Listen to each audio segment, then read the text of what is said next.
Habari za wakati huu popote pale ulipo msikilizaji na mtazamaji wa Kwetu News 24. Nina matumaini ya kwamba upo mzima wa afya kabisa na upo tayari kusikiliza habari zetu za leo ambazo zitagusia vita vinavyoendelea mashariki mwa Jamhuri ya Demokrasia ya Kongo. Nikuombe usikose kusubscribe, usikose kucomment, lakini pia usikose kushare kwa wengine ili habari hizi wazipate kiurahisi kabisa. Msikilizaji, habari za hivi punde kutoka mashariki mwa Jamhuri ya Demokrasia ya Kongo zinaeleza kuwa mapigano makali yanaendelea katika jimbo la Kivu Kusini, hususan katika eneo la Lwiro karibuni na mji wa Katana ndani ya wilaya ya Kabare. Kwa mujibu wa taarifa mbalimbali kutoka eneo la tukio, inadaiwa kuwa jeshi la Rwanda likishirikiana na washirika wake limeanzisha mashambulizi makali dhidi ya nafasi zinazodhibitiwa na wapiganaji wazalendo wakisaidiwa na jeshi la taifa FARDC ambalo ni maarufu kabisa kwa ulinzi wa raia ndani ya nchi ya Jamhuri ya Kidemokrasia ya Kongo. Inaelezwa kuwa mashambulizi yalianza majira ya saa 12 asubuhi sawa na saa 12 ya leo Jumapili 2026, ambako vikosi hivyo vilianza operesheni ya kijeshi kwa lengo la kuliteka eneo la Lwiro linalotajwa kuwa la umuhimu mkubwa wa kimkakati katika ukanda wa jimbo la Kivu ya Kusini. Wakati haya yanajiri, msikilizaji, maeneo ya tarafa la Fizi huko milimani mirefu ya Minembwe, jeshi la taifa FARDC lilizindua mashambulizi mapya dhidi ya jeshi la AFC M23 pamoja na washirika wake wa Twirwaneho pamoja na Red Tabara. Duru zetu zinasema kuwa maeneo ya Mikenge pamoja na Kalingi bado yanaendelea kusalia chini ya udhibiti wa jeshi la taifa FARDC, lakini mashambulizi yalivyokuwa makali, basi M23 waliweza kurusha mabomu eneo ambalo jeshi la FARDC linalodhibiti na kuweza kujeruhi wamoja kati ya jeshi la taifa la FARDC, lakini pia eneo la huko Kakenge ambalo lilikuwa limekaliwa na waasi wa AFC M23 limechomwa moto na wanajeshi wa FARDC pamoja na wazalendo. Habari kamili kuhusiana na habari hizi utazipata kwenye matangazo yetu ya hapo baadaye, lakini mashambulizi hayo yalikuwa ya Jumapili hii ya tariki 3 Mei mwaka 2026. Inasemekana kuwa maeneo ya Kalonge, maeneo ya Mutunda pamoja na mwambao mwa mto Lwiko, mto ambao unazunguka eneo la Minembwe, ndiko wanakopatikana jeshi la taifa FARDC pamoja na wazalendo. Lakini bado wanajeshi wa AFC M23 pamoja na Twirwaneho wanapatikana kwenye maeneo ya Minembwe Center na maeneo ya Kitavi pamoja na Kurimishashu ukielekea hadi maeneo ya Namurombwa hadi maeneo ya Kahira ukienda moja kwa moja hadi maeneo ya Sabuni huko Rugezi. Naam, habari hizi msikilizaji tumezipata kufuatia mwenzetu ambaye anapatikana kwenye uwanja wa vita ambaye anatumika sana bega kwa bega na Kwetu News 24. Lakini pia msikilizaji, serikali ya Jamhuri ya Kidemokrasia ya Kongo yatuma dola milioni 4 kila mwezi kuwahudumia wazalendo. Hii ni fika kwamba wazalendo bado wanaendelea kupewa motisha na serikali ya DRC ili kuweza kukabiliana na majeshi ya kigeni kama vile AFC M23 pamoja na washirika wake wa huko Rwanda. Utakumbuka kuwa miezi kadhaa iliyopita wazalendo walipewa motisha wa kuridhisha kabisa na jeshi la taifa na serikali ya nchi ya Jamhuri ya Demokrasia ya Kongo kumrazi, na ndio maana vita vilionekana kuwa ni rahisi sana kwa kuwa wazalendo ni jeshi ambalo linategemewa na nchi ya Jamhuri ya Demokrasia ya Kongo, na kwa sasa ulinzi umeanza kuimarika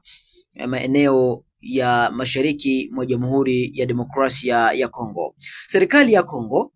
inasema kuwa itaendelea kugharamia makundi ya wapiganaji wanaojulikana kama wazalendo ambao wanapigana bega kwa bega na jeshi la FARDC dhidi ya waasi wa AFC M23 pamoja na makundi yote yenye silaha yasiyokubalika na serikali ya DRC ndani ya mashariki mwa jamhuri ya nchi hiyo.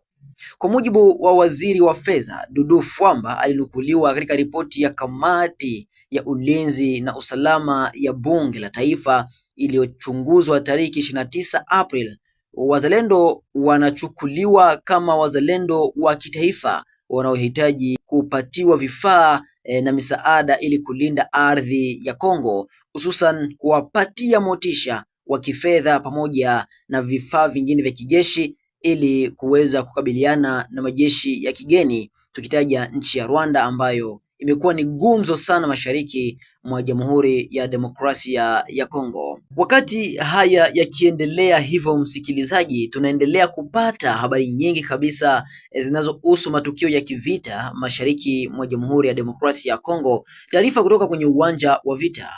hivi punde inasema kuwa mapigano makali yanayohusisha matumizi ya silaha nzito na nyepesi yanayoendelea kuripotiwa katika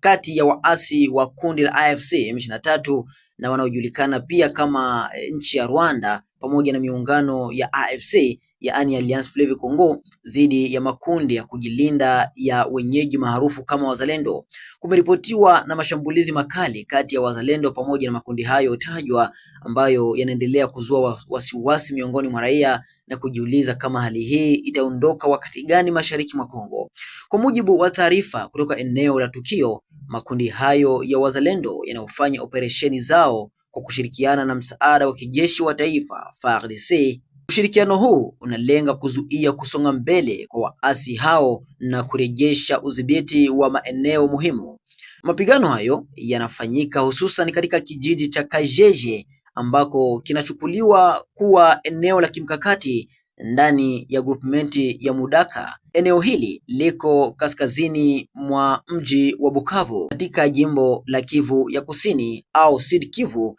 na lina umuhimu mkubwa kutokana na ukaribu wake na mipaka ya hifadhi ya taifa ya Kahuzi Biega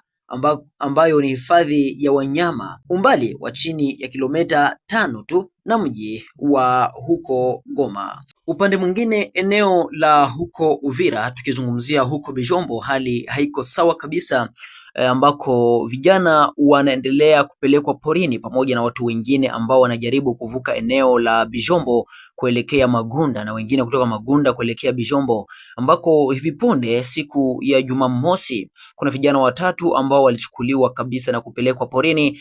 na kupelekwa eneo ambalo lisilojulikana, wakichukuliwa na vijana wanaojidai kuwa ni vijana wa Twirwaneho wanaoshirikiana na AFC M23.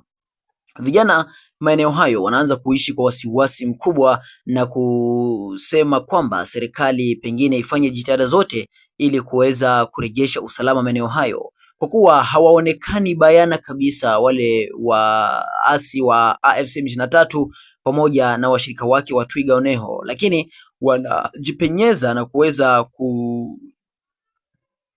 kuweza kubaki manjiani ili kuweza kuwateka na kuweza kuwachukua wa vijana wengi pamoja na watu wengine ambao wanasafiri eneo hilo na kuweza kuwapeleka sehemu isiyojulikana. Msikilizaji, kwa ufupi ni hayo ambayo tulikuandalia kwenye siku ya leo. Tunashukuru kwa kuwa pamoja na sisi. Ikiwa wewe ni Muislamu, tuseme asalamu alaikum warahmatullahi wabarakatuh, lakini Bwana Yesu asifiwe kwa wale Wakristo wote ambao wanaomba kwa jina la Yesu Kristo. Msikilizaji na mtazamaji wa Kwetu News 24, usikose kusubscribe channel yetu, usikose kucomment na kushare kwa wengine ili waweze kupata habari hizi kiurahisi zaidi. Asante na kwaheri kwa sasa.